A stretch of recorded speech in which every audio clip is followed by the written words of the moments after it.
हमारे सभी सुख दुख का कारण हमारा मन ही है।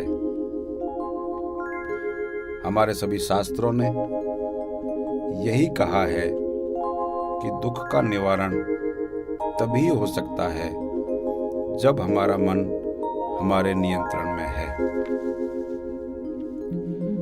अपने जीवन को भौतिक रूप से सुखी समृद्ध बनाना हो या फिर मोक्ष, मुक्ति, निर्वाण, कैवल्य, समाधि, भगवत प्राप्ति आदि के रूप में जीवन के परम लक्ष्य को पाना हो, इन सब में हमारे मन की भूमिका अहम होती है।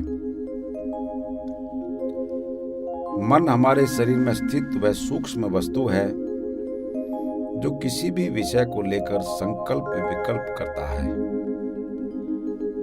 हमारे द्वारा संचालित सभी क्रियाएं, सभी कर्म मन के द्वारा ही प्रेरित होते हैं। हमारे चिंतन, चरित्र और व्यवहार आदि भी मन के द्वारा ही प्रेरित, प्रभावित होते हैं। अस्तु हमारे जीवन की गति भी मन की गति पर ही निर्भर रहती है।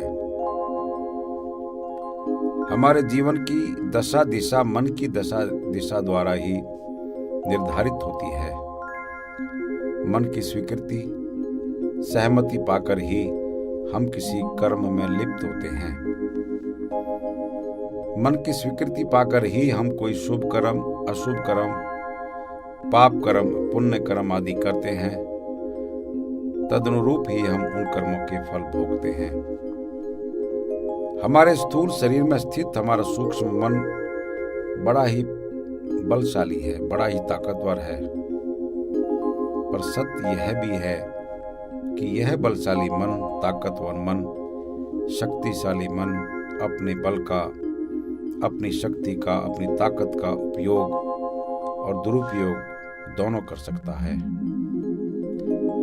नियंत्रित मन, निर्मल मन अपनी शक्ति का सदुपयोग कर व्यक्ति के जीवन में सुख, समृद्धि, शांति और आनंद लाता है, तो वहीं अनियंत्रित मन व्यक्ति के जीवन में तबाही और संकट लाता है।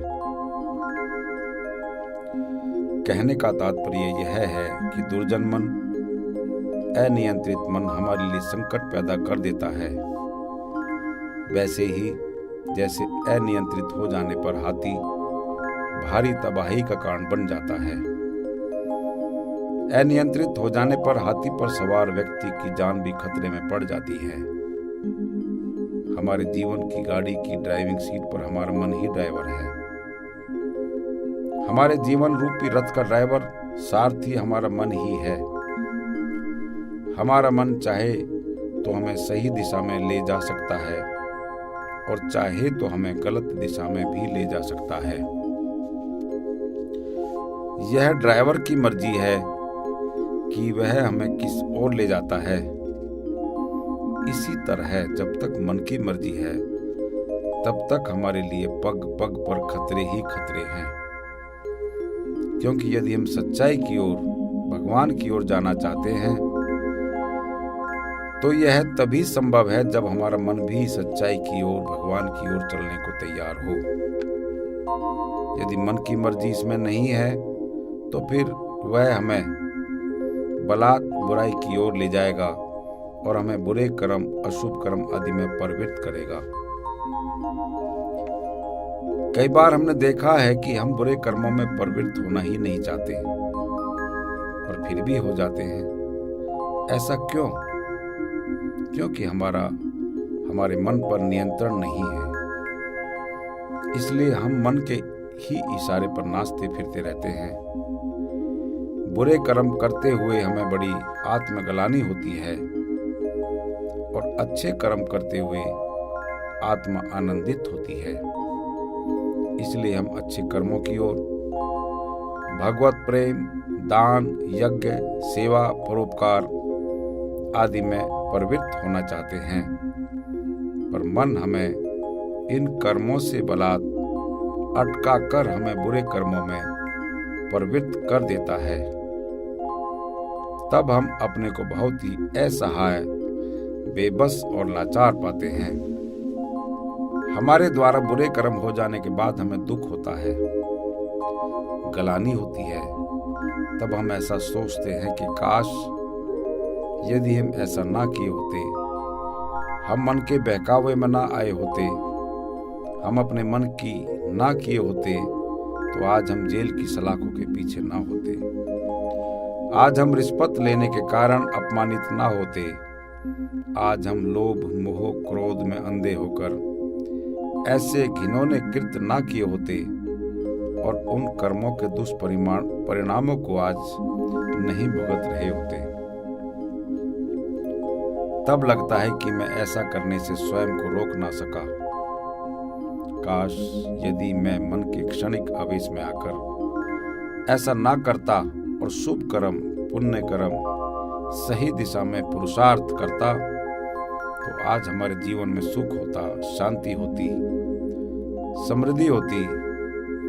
मुझे आत्मग्लानि नहीं, आत्मिक आनंद प्राप्त हुआ होता, पर ऐसा हो न सका क्योंकि हमारे मन पर नियंत्रण रहा ही नहीं। उस समय ऐसा लगता है कि ना जाने क्यों हमारा मन विकारों से मुक्त नहीं रहा। हमारे मन में लोभ, मोह, काम, क्रोध की अशुद्ध भावनाएं भरी रही और हम उनसे प्रेरित होकर वैसे ही कर्म करते रहे। काश यदि हम विद्यार्थी जीवन में पढ़ाई में मन लगाए होते, तो आज अपने अन्य साथियों की तरह हम भी खुशहाल होते हैं।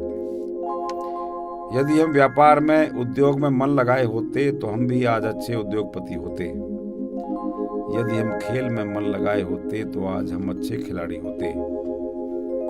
यदि हम गीत में, संगीत में मन लगाए होते, तो आज अच्छे गीतकार होते, अच्छे संगीतकार होते। यदि हम साधना में मन लगाए होते, तो जीवन के परम लक्ष्य, मोक्ष, मुक्ति, भगवत कृपा, भगवत दर्शन प्राप्त कर लिए होते, पर ऐसा कुछ भी नहीं हो सका। ऐसा क्यों? ऐसा इसलिए कि मन कभी हमारे अनुकूल रहा ही नहीं, हमारे नियंत्रण में रहा ही नहीं। इसलिए मन के बहकावे में आकर हम भौतिक, आध्यात्मिक कोई भी पुरुषार्थ नहीं कर सके। अतः यह तो स्पष्ट है कि भौतिक जीवन में सफल होना हो या आध्यात्मिक जीवन में, दोनों ही दृष्टि से मन का शांत होना, एकाग्र होना, नियंत्रित होना आवश्यक है। क्योंकि शांत मन, एकाग्र मन से ही हम अपने किसी भी कार्य में अपनी समस्त शारीरिक, मानसिक ऊर्जा लगा पाते हैं। और जिस कार्य में हम अपनी समस्त ऊर्जा, एकाग्रता लगा पाते हैं, सही समय पर सही निर्णय कर पाते हैं, उस कार्य में हमें सफलता और सिद्धि अवश्य ही प्राप्त होती है। कभी कभी हम शारीरिक रूप से कोई कार्य कर रहे होते हैं, पर हमारा मन वहां होता ही नहीं है। हमारा मन उस कार्य में ना होकर संसार की सैर कर रहा होता है, और शारीरिक रूप से उपस्थित होते हुए भी हम वहां मानसिक रूप से अनुपस्थित होते हैं। फलस्वरूप उस कार्य में हमें पूर्ण सफलता प्राप्त नहीं होती है। अतः मन को वश में करना आवश्यक है। पर सवाल यह उठता है कि चंचल मन को वश में, काबू में कैसे किया जाए। श्रीमद् भागवत गीता में युद्ध भूमि कुरुक्षेत्र में अर्जुन के मन में भी यही प्रश्न उठा कि चंचल मन को नियंत्रित कैसे किया जाए।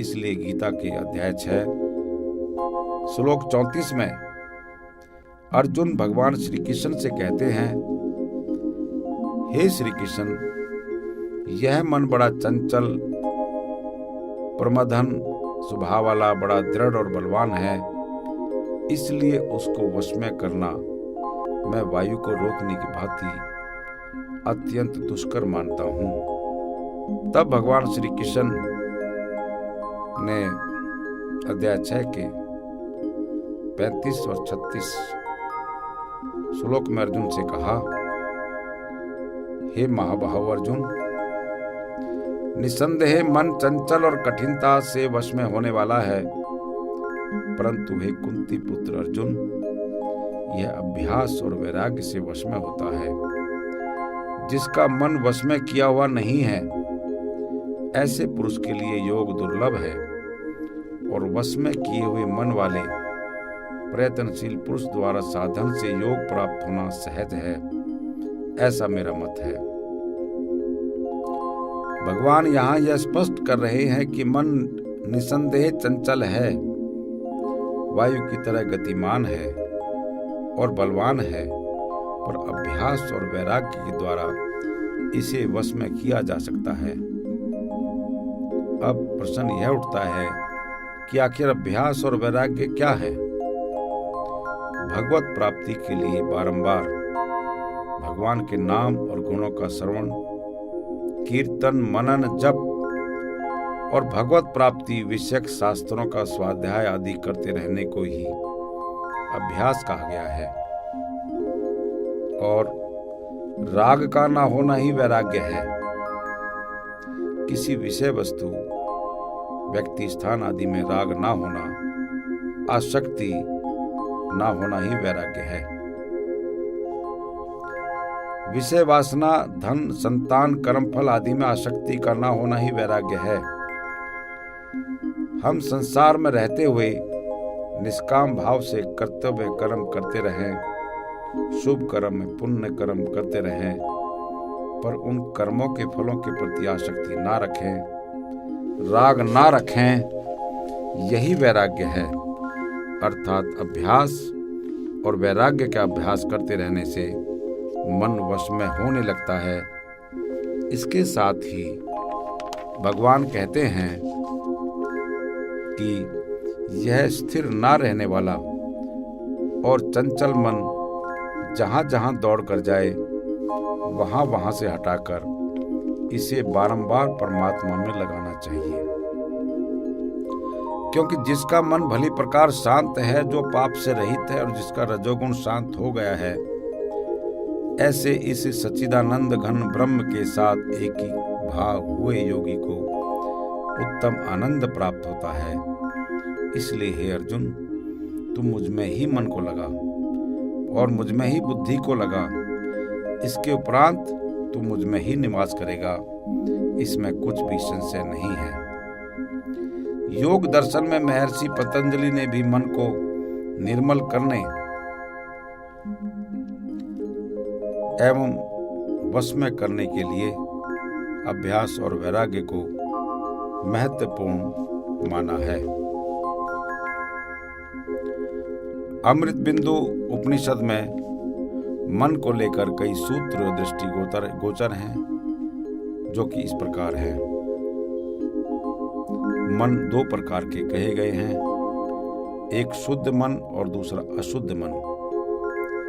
कामना और संकल्प से युक्त मन अशुद्ध मन है, और कामना और संकल्प से मुक्त मन ही शुद्ध मन है। मन ही मनुष्य के बंधन और मोक्ष का कारण है। विषयों में आसक्त मन बंधन का कारण है, और विषयों से विरक्त मन मोक्ष का कारण है। इंद्रिय विषयों की इच्छा से मुक्त मन ही मुक्त है। अस्तु मोक्ष प्राप्त करने की इच्छा रखने वाले साधक को अपने मन को विषयों से मुक्त रखना चाहिए। विषय आसक्ति से मुक्त और हृदय में निरुद्ध मन जब अपने अभाव को प्राप्त होता है, तब परम पद प्राप्त होता है। तभी तक हृदय में मन का निरोध करना चाहिए, जब तक उसका क्षय न हो जाए।